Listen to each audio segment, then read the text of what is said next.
2-4 गोष्टी ज्या scientifically proven आहे, अशा कोणत्या तुम्ही सांगाल की जेणेकरून तेव्हा प्रत्येकाची एक इम्युनिटी किंवा रोगप्रतिकारशक्ती वाढेल? व्हायरस काय एवढा डेंजरस नव्हता. तुमची प्रतिकारशक्तीच कमी असेल तर तुम्ही मरणारच ना. 3 लाखापेक्षा जास्त माणसं 100 वर्षावर जगणारी जगात आहे. टेलोमेर म्हणजे जीन्सच्या कडेला कॅप्स असतात. त्याची लांबी जेवढी जास्त तेवढं आयुष्य जास्त, हे तिने सिद्ध केलं. क्रिया तशी प्रतिक्रिया. जो सर्वांचा विचार करतो त्याचा सर्व विचार करतात. ज्यांचे नकारात्मक विचार जिथे आहेत ना त्यांची रोगप्रतिकारशक्ती ही कशी वाढवायला पाहिजे? लोक काय चूक करतात आणि 2-4 गोष्टी ज्या सायंटिफिकली प्रूव्हन आहेत, अशा कोणत्या तुम्ही सांगाल की जेणेकरून तेव्हा प्रत्येकाची एक इम्युनिटी किंवा रोगप्रतिकारशक्ती वाढेल? तुम्ही खूप छान प्रश्न विचारलात की इम्युनिटी प्रतिकारशक्ती कशी वाढवायची. खरं सांगू, मध्ये करोना येऊन गेला ना, कोण व्यक्ती मेल्या हो?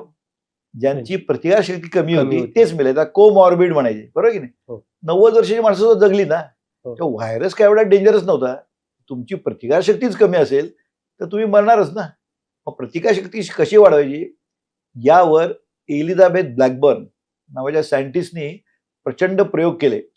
तिला 2009 साली नोबेल प्राइज मिळालं.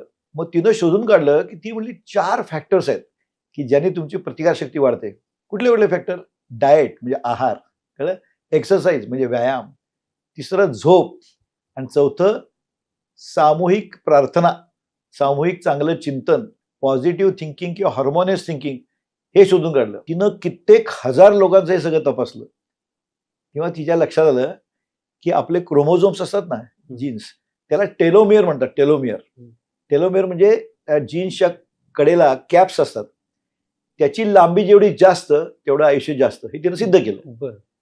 मग तिनं काय केलं, हजारो पेशंट, जवळजवळ 70-75 हजार लोकांचे जीन्स प्रत्यक्ष तपासले मायक्रोस्कोप खाली. आणि असे मायक्रोस्कोप्स अवेलेबल आहेत इंग्लंडमध्ये आणि जपानमध्ये.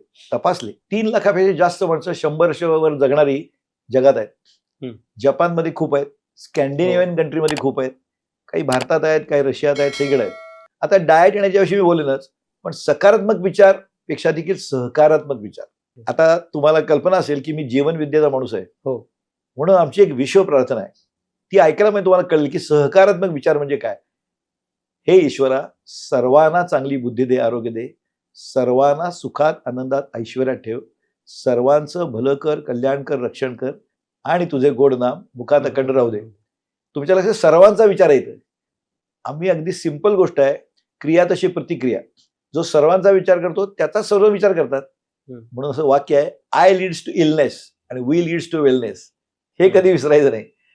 म्हणजे मग ह्याचा परिणाम आहे का? खरंच आहे. Law of cause and effect, परिणाम आहे ते कारण असलंच पाहिजे. मग तिनं ही जी एवढी 3 लाख माणसं होती त्यातले 75,000 लोकांचे तपासले. हे टेलोमेर लेंथ का जास्त होती, तिला हे फॅक्ट आढळले की यांचं डाएट उत्तम होतं, हे व्यायाम करत होते, झोप चांगली घेत होते, आणि चांगलं चिंतन करत होते की ह्या जे 100 वर्षात जगलीत माणसं त्यांच्या आयुष्याचा लाईफस्टाईल त्यांनी बघितलं, आणि जे लवकर गेले त्यांचं बघितलं. आता उदाहरणार्थ त्यांनी कसं केलं, मग ज्या महिला, माता ज्यांची मुलं मेंटली रिटार्डेड जन्माला आली, नाही का, डाऊन सिंड्रोम असतो, बरेच मंगोल्स असतात, त्यांचं आयुष्य फार वाईट असतं. ते सतत नकारात्मक विचार करतात ना, मुलाचं वाढवायचं कसं याबद्दल. मग असे जे नकारात्मक विचार करणारे, ज्यांच्यात नैराश्य होतं, यांच्या टेलोमेरची लेंथ कमी होती, हे बघून सिद्ध केलं. आणि असे मायक्रोस्कोप इंग्लंडला आणि जपानला अवेलेबल आहेत. स्टडीड शी स्टडीड सच मदर्स. त्यामुळे काय झालं, मग त्यामुळे त्यांची प्रतिकारशक्ती कमी होते. दे सकम टू इन्फेक्शन व्हेरी इझिली. म्हणजे कुठली साथ आली की पहिल्यांदा ते, उदाहरणार्थ सांगू, समजा डोळ्याची साथ आली, तुमच्या घरात 5 माणसं आहेत, तिघांचे डोळे येतात पण दोघांची येत नाहीत का? ज्यांची इम्युनिटी चांगली असते त्यांची येत नाहीत, बाकी काही नाही. मग ज्यांचे नकारात्मक विचार जिथे आहेत ना त्यांची इम्युनिटी कमी होते. फिअर फॅक्टर, यांची इम्युनिटी कमी होते. जेव्हा तुम्ही सकारात्मक किंवा सहकारात्मक म्हणजे लोकांविषयी विचार करता, पॉझिटिव्ह व्हायब्रेशन्समुळे तुमचे टेलोमेरची लेंथ वाढते, सिद्ध केलं. लक्षात घ्या, प्रार्थना म्हणजे काहीतरी नाही आहे, हे लक्षात ठेवा. आता दुसरा फॅक्टर तिने काय सांगितलं, डाएट. आता डाएट कसं पाहिजे? प्रोटीन पाहिजे, कार्बोहायड्रेट पाहिजे, फॅट पाहिजे, सगळं समप्रमाणात, व्हिटॅमिन्स पाहिजे, बरोबर आहे की नाही? आता गंमत म्हणजे बऱ्याच जणांना विचारतो की कुठलं व्हिटॅमिन महत्वाचं आहे. सगळीच व्हिटॅमिन महत्वाची आहेत, पण त्यातल्या त्यात व्हिटॅमिन डी महत्वाचं आहे.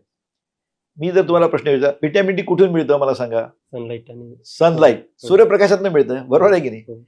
आता आपला प्रॉब्लेम काय माहिती का, आपण का हा प्रश्न विचारत नाही, दॅट इज द प्रॉब्लेम. मी विचारतो लोकांना की केव्हाचा सूर्यप्रकाश चांगला? सगळे म्हणतात कोवळ्या उन्हात बसा. चूक.